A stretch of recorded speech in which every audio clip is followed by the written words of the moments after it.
Ty Talk with Webb is back. Sorry, it's been a minute. Work has been absolutely insane, and we've been doing a lot of stuff. So, anyway, today I wanted to talk about a few quick tips and notes. Obviously, we got the Keelan Russell and Austin Mack quarterback battle. That's gonna be a great one.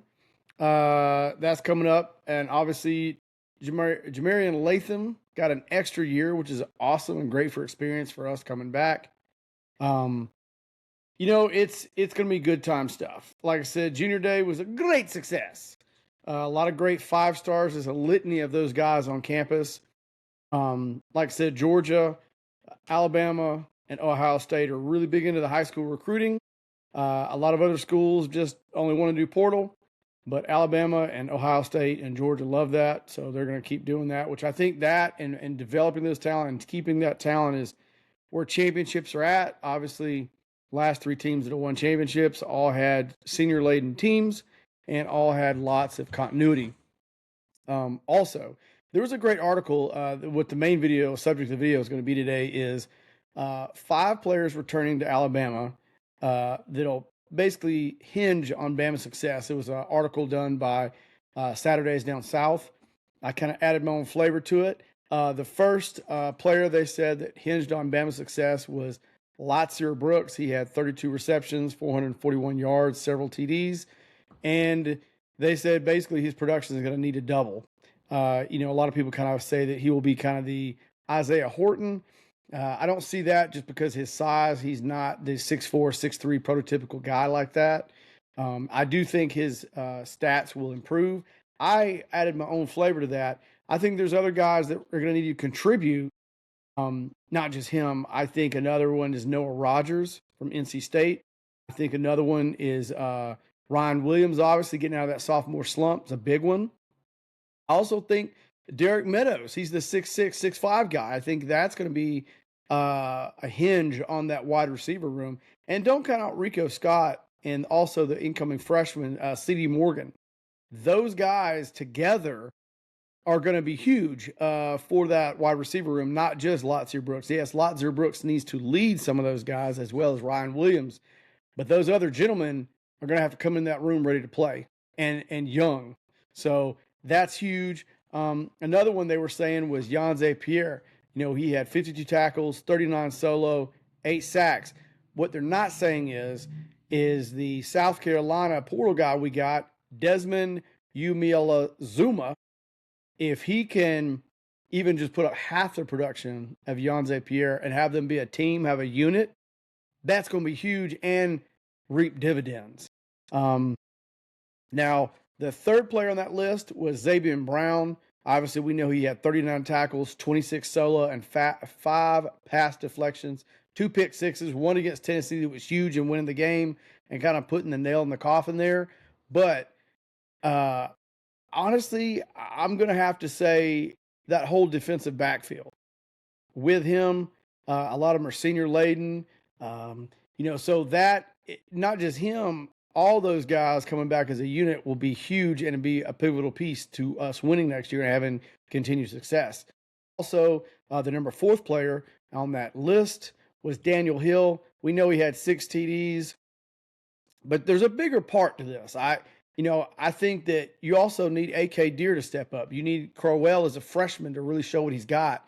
But bigger than that, bigger than Daniel Hill, and we got to have that offensive line step up. We got to have that offensive line transformed. I mean, and we're not asking for miracles at Bama. We were 120th in rushing out of 132 teams. With that being said, that whole offensive line has to improve. We're not asking for miracles. We're asking put us somewhere in the top 50. Somewhere in the top 30 will be massive change, would be huge. Give us 120 yards a game rushing consistently. That will be absolutely phenomenal for Bama and get us that bounce back. And this piece, besides Daniel Hill, that line and bringing in Coach Clem is huge. Now, Coach Clem is already a lot of pressure, a lot of eyes on him, but the mark has been so low for the last 3 years, especially the last 2. I don't think he has to do a hell of a lot to supersede that mark, what Bama fans want or what the team needs. I don't think he has to supersede it really far. I mean, you were 120th last year, so hell, if you get top 50, that's big. That's huge. If you get top 30, OMG, massive. So I think besides Daniel Hill having a great year, he's the big back, 240 guy. Crowell, Deere are going to have to show up, and Riley, all them gentlemen. But I think even bigger than that is getting this new offensive line that you have one returning starter and Michael Carroll, putting those pieces together and getting a good cohesive unit. And that's going to be tougher than anything. Taking all these gentlemen that have not played together and putting them together and making them be one unit. And I think the ringleader of that has to be Michael Carroll. He has to come in there and he has to cement those gentlemen. He has to set the tone. Those guys also have to come in there, again, not to overuse it, set the tone. Get push on the line of scrimmage. Get those holes open for those running backs. They can't do it all. Obviously, the core pieces of that offensive line. Your 5 down linemen with hands in the dirt, those guys, and possibly a running back when it's pass protection, they have to step up. And Coach Clem knows it. He's got a proven track record, what we've seen. He can do it. The bar is set very low, so you don't have to supersede it big time. Just bump us up 75 slots. Get us 120 yards rushing a game. Get us 140 yards rushing a game.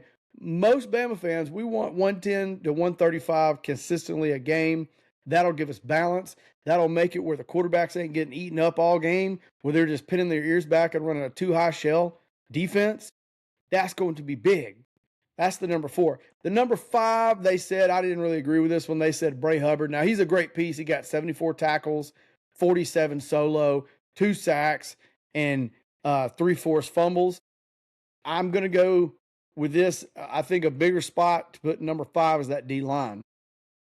I think some of those new guys we got, that new nose guard out of Oregon, those guys got to gel. Those guys got to get a little bit better at the pass protection. They need to get way better at stopping the run.